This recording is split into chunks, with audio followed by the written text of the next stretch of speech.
century ago, I couldn't even walk on this campus. Fast forward 50 years later, and racial sentiment still haunts Ole Miss. It also may be haunting their football program. Standing here in front of what used to be Memphis Central Police Station, but has now turned into a homeless shelter of sorts. Homeless people live here to my right and also to my left. Graduate program of City and Regional Planning at the University of Memphis held a research symposium entitled, "What Do We Know About Public Housing?" The symposium was in response to the planned demolition of Memphis housing project's Foot Homes. Of as much public housing as possible.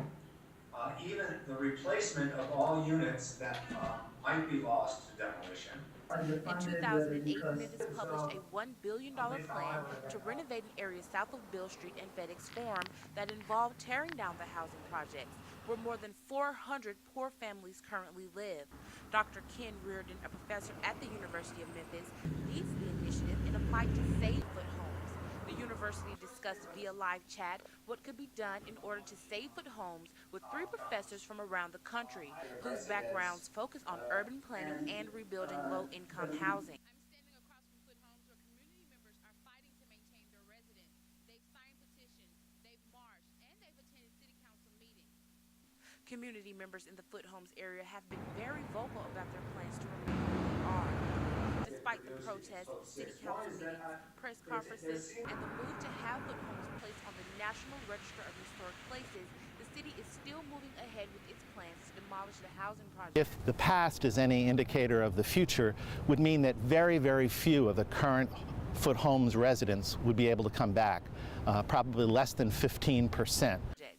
Several families will be displaced because of this, and the city hopes to reassure those that the failed attempt at placing past residents of the housing projects once known as Hurt Village will not happen to them.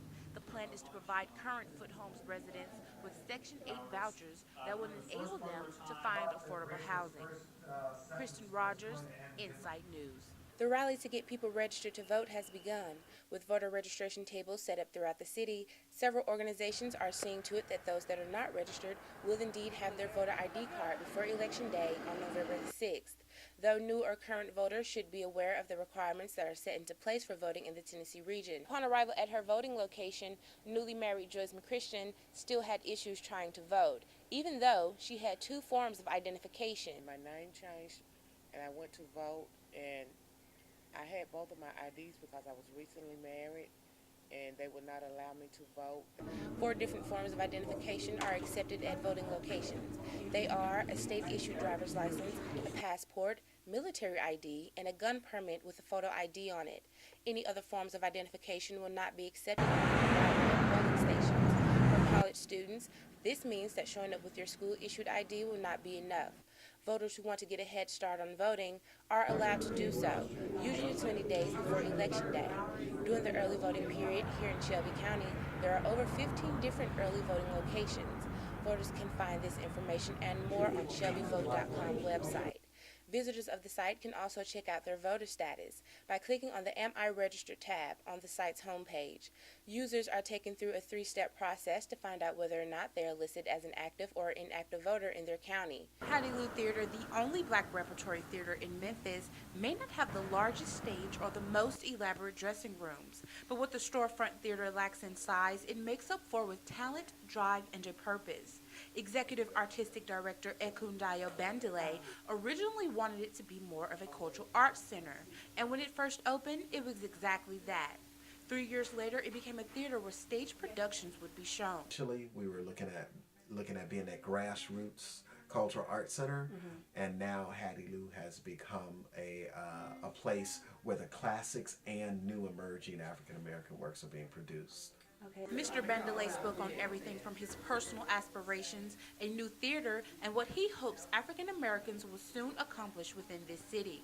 Ekundayo has hopes of more local artists bringing forth the healthy, good, and even the struggling side of blacks so that they become more known here in Memphis. Hurt Village by Katori Hall, right? That's a sister from Memphis who is getting a lot of popularity in New York, a lot of popularity in London. And so here she's telling the story about Hurt Village, and she's talking about residents that we might find offensive. He also talked about the relocation of Hattie Lou to Overton Square and how blacks will feel empowered and hopefully want to become more active in the community culturally, politically, and even on the private sector. Standing here on the northwest corner of Monroe and Cooper, where the new Hattie Lou Theater is set to be built.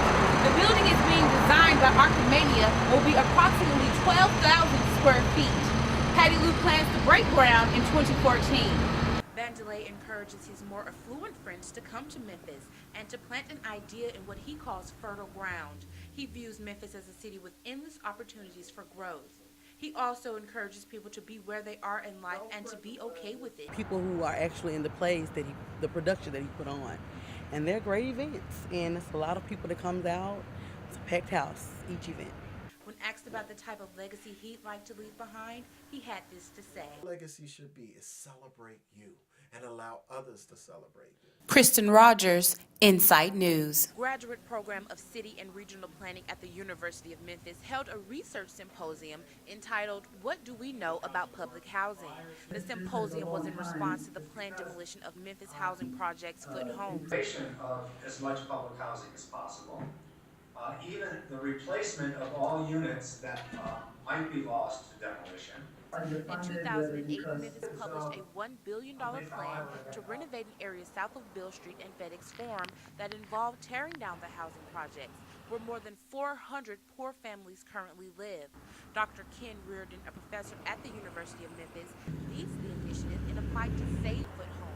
The university discussed via live chat what could be done in order to save Foot Homes with 3 professors from around the country, whose backgrounds focus on urban planning and rebuilding low-income housing. I'm standing across from Foot Homes, where community members are fighting to maintain their residence. They've signed petitions, they've marched, and they've attended city council meetings. Despite the protests, city council meetings, press conferences, and the move to have Foot Homes placed on the National Register of Historic Places, the city is still moving ahead with its plans to demolish the housing project. The past, as any indicator of the future, would mean that very, very few of the current Foot Homes residents would be able to come back, probably less than 15%. Several families will be displaced because of this, and the city hopes to reassure those that the failed attempt at placing past residents of the housing projects once known as Hurt Village will not happen to them. The plan is to provide current Foot Homes residents with Section 8 vouchers that would enable them to find affordable housing. Kristen Rogers, Insight News.